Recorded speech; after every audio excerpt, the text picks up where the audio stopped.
구원이 없는 것이. 우리 개신교도 마찬가지입니다. 비록 개신교가 예배의 순서에 따라 예배를 드린다 할지라도 천하의 다른 이름으로 구원을 받을 자가 없고, 어떤 능력 있는 목사도 어떤 환경의 교회도 구원을 주지 않습니다. 오직 구원을 주시는 것은 예수 그리스도 한 분뿐입니다. 여러분들이 아무리 헌금을 많이 낸다고 구원을 얻을 것 같습니까? 여러분들이 교회 아무리 봉사한다고 구원을 얻을 것 같습니까? 여러분들이 아무리 철학기도하고 금식을 한다고 구원을 얻을 것 같습니까? 모든 사람을 구제하고 섬긴다고 여러분이 구원을 얻을 것 같습니까? 그렇지 못합니다. 오직 우리 이 땅에 지성소를 펴놓으신 그리스도, 오직 예수 그리스도의 십자가를 믿는 자만이, 그분을 구원자로 영접하는 자만이 하나님의 은혜가 충만히 그에게도 임하는 것입니다. 그 누구에게도 예수 그리스도를 통하여 구원을 얻는 그 누구도 예수 그리스도를 통하지 아니하고는 구원을 얻을 수가 없습니다. 왜냐하면 하나님의 은혜와 진리가 아들 안에 충만하기 때문입니다. 우리의 신앙이 극도로 타락의 길을 걷고 있습니다. 이 시대가, 교회가 마땅히 그리스도가 선포되지 않습니다. 그리스도의 은혜가 선포되지 않습니다. 하나님의 말씀이 이제는 선포되지 않는 어두운 시대입니다. 바로 이 시대가 아모스의 시대요, 이 시대가 바로 사사시대요, 가장 진리가 없어져 버린 시대입니다. 이제 이 교회는 마치 무당화되어 가고 있습니다. 샤머니즘화가 되고 있다고 말입니다. 진정한 진리를 알게 되고 진정한 복음을 알게 되면 어떻게 하면 이 시대에 오늘 예수님이 올 것처럼, 오늘 나의 종말인 것처럼, 오늘 이 우주의 종말인 것처럼, 오늘 주님을 맞이할 준비를 하는 종말의 신앙, 재림의 신앙을 갖게 되는 것이, 저와 여러분이 하루의 삶을 최선을 다하되 결코 여러분의 삶의 목적과 의미는 오늘 주님이 오실 것처럼 살아야 한다는 사실입니다. 믿습니까? 아멘. 오늘 나의 생명이 마지막 날인 것처럼, 오늘 내가 마지막인 것처럼 살아가는 것이 종말의 신앙이요 재림의 신앙이라고 하는 사실. 오늘 예수 그리스도께서 자기의 자신을 사도 요한은 이렇게 계시하고 있다는 것입니다. 그가 빛으로 어둠을 비쳤다 그럽니다. 5절에 보니까 빛이 어둠에 비치되 어둠이 깨닫지 못했고, 이렇게 기록되어 있습니다. 창세기 1장 2절과 3절에 보면은 그때에 땅은 혼돈하고 공허하며 흑암은 기쁨이 있고 하나님의 신은 수명에 운행하더라. 빛이 있으라 하심에 빛이 있었고, 세상 만물을 창조한 그 빛이 예수 그리스도께서 친히 이 땅으로 창조의 빛으로 오셨다는 사실입니다. 그리고 이 어둠에 비쳤다는 사실입니다. 이 세상의 빛으로 오셨다는 것입니다. 그러나 어두움은 예수님을 영접하지 않았다고 하는 사실입니다. 그 안에 유일하게 생명이 있었다라고, 그 안에만 생명이 있었다라고, 4절에 그 안에 생명이 있었습니다.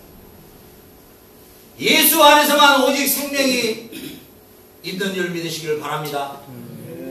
예수 외에는 어떤 생명도 없는 것이에요. 이 세상에 어떤 버러지 우상도 생명이 없는 것입니다. 불교도 생명이 없어요. 힌두교, 모함교 모든 종교는 생명이 없는 것이, 오직 그리스도 한 분 안에만 생명이 있는 것입니다. 이 생명은 어떤 생명입니까? 우리에게 영원한 영생을 주시는 생명입니다. 믿습니까? 영원한 영생, 영원한 생명은 누구에게만 있느냐? 예수 안에만 있다는 사실입니다. 예수 그리스도께만 있다는 사실입니다.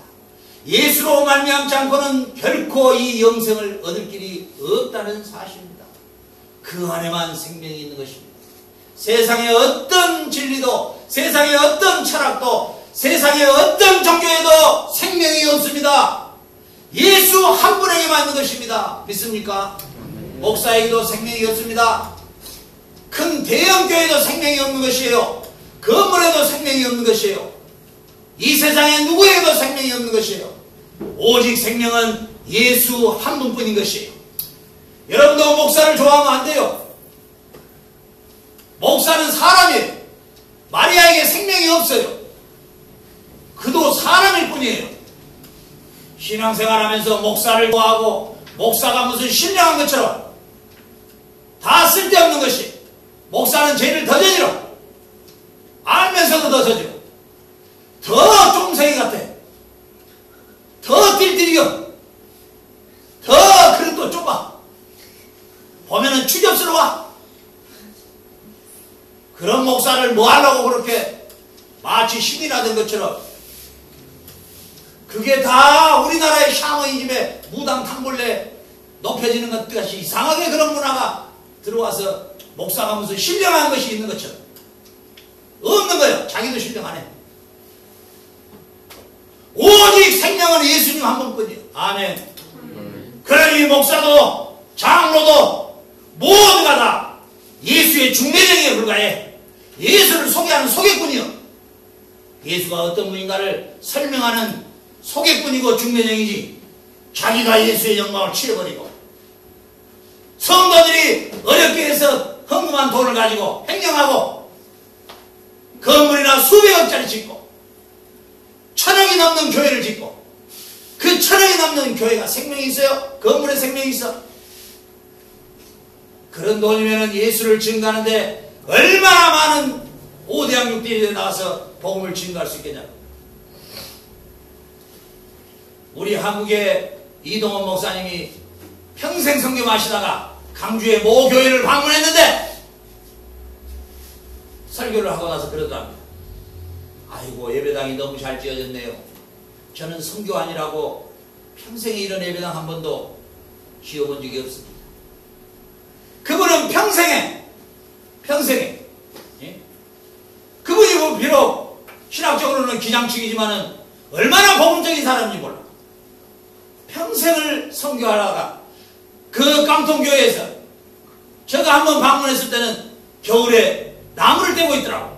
그 몇천 명씩 모인 교회가 나무 떼고 있어. 그 온방비 냉방비를 아껴서 선교에 사용하려고. 하나님께서 그런 목회자를 사랑하고 그런 목회자를 상을 주지, 성도들에게 권사니까 1000만원 되고 장로니까 5천만원 되고 그런 못된 짓을 해가지고 돈을 긁어 모아서 예배당을 크게 짓고 자기 명함을 내놓고 CTS니 CBS니 돈 줘가면서 촬영 나와가지고, 저는 돈 한 푼도 안 되고 세계 사람들이 보는 유튜브에 올라가잖아요. 하나님이 꼭 나를 위해서 만들어 놓은 것 같아. 얼마나 조회수가 많이 들어왔는지. 다음 페이스북 막 들어왔어. 댓글도 막 엄청 들어왔어. 그런데 댓글에 올린 사람이 아들람 400이나 말해. 여러분, 생명은 누구에게만 있다고요? 여러분도 앞으로 신앙생활 할 때 목사 쳐다보지 마. 시험 드니까. 오직 예수님만 바라봐야 돼. 오직 예수님만. 오직 예수님. 우리 예수님만 바라봐야 돼. 그분이 빛이요, 그분이 생명이요, 그분이 지성소시요. 오직 그분으로만이 말미암아 우리가 구원을 얻는다, 그 말이에요. 아멘. 아멘. 그래서 세례 요한은 이렇게 말하고 있는 것이, 7절에 그가 증언하러 왔으니 곧 빛에 대하여 증언하고 모든 사람이 자기로 말미암아 믿게 하려 함이라. 그는 이 빛이 아니요 이 빛에 대하여 증언하러 온 자라. 이렇게 말해요. 증언하러 온 자라. 세례 요한은 예수님보다 6개월 먼저 출생한 사람이죠. 그런데 이사야서에서 기록되어 있는 것처럼 광야의 길을 평탄케 하라, 주의 길을 예비하는 선지자를 내가 보낼 텐데, 예수님 오시기 전 800년 전에 이사야서에 기록되어 있다는 사실. 그 예언의 성취를 통해서 세례 요한은 예수님보다 6개월 먼저 태어났는데, 오늘 세례 요한은 이렇게 소개되고 있다는 사실이에요. 세례 요한이 워낙 경건하고 세례 요한만큼 그 시대에 마치 저 사람이 메시아가 아니냐 할 정도로 착각할 정도로 율법학자들까지도 인정했고 바리새인 서기관들까지도 인정한 이 세례 요한이었어요. 그런데 세례 요한은 어떻게 고백하냐면은, 저 사람은 빛에 대하여 예수님에 대하여 세상 죄를 지고 가는 하나님의 어린 양으로 증언하러 왔다고 말합니다. 요한복음 1장 29절에 보면 보라 세상계를 지고 가는 하나님의 어린 양이로다. 이렇게 세례요한이 예수님을 소개하는 것입니다. 그러나 더 놀라운 사실을 하나 발견할 수 있습니다. 그는 예수를 증언하러 왔다. 이렇게 기록됐습니다. 이 증언하러 왔다, 증언이라는 단어는 순교한다라는 단어하고 동일한 단어입니다. 무슨 말씀입니까? 예수님을 증언하고 예수님이 구주라는 것을 증언하는 것은 곧 순교와 같다는 것입니다. 좋아요, 여러분. 우리가 예수님의 증언자로서 십자가에 달린 예수 그리스도의 증언자로서 우리는 순교의 길을 가야 합니다. 여러분들이 지금 저 설교를 매우 추상적으로 들은 것 같은데 이게 본질인 것이에요. 이게 기독교의 본질이요. 기독교라는 단어도 쓰면 안 돼. 그건 문화적인 용어예요. 문화적인 용어. 기독교라는 게 없어요. 부활의 생명 그 자체예요. 영생 그 자체예요. 기독교는 문화적인 언어로서 기독교라는 말을 씁니다. 무슨 말이냐? 여러분, 지금 이 부활의